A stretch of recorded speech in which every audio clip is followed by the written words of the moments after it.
Sa wakas, natapos din ang aking pagliligpit, paghuhugas, yan. Ayan na guys. Tinakpan ko na. Ayan. Diba? Ayan. Nakaayos na. There you go. Ayan.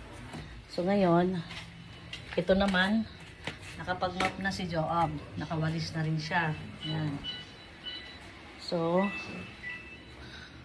balik tayo dito sa banyo. Kasi, ito guys, yan.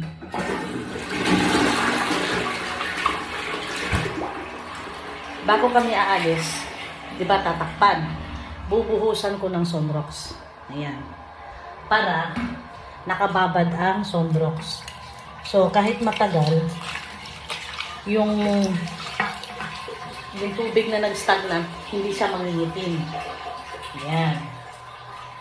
So, tapos itong timba, ayan, hindi ko yan ini-stackan ng tubig. Tinatanggal ko ang tubig kasi nang sa ganon, hindi mabahayan ng lamok or sinasabi nating kiti-kiti. Pati doon sa taas ng banyo ko guys.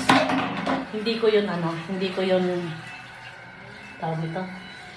Hindi ko yun iniiwanan ng may tubig. Tinatanggal ko. So, that's it.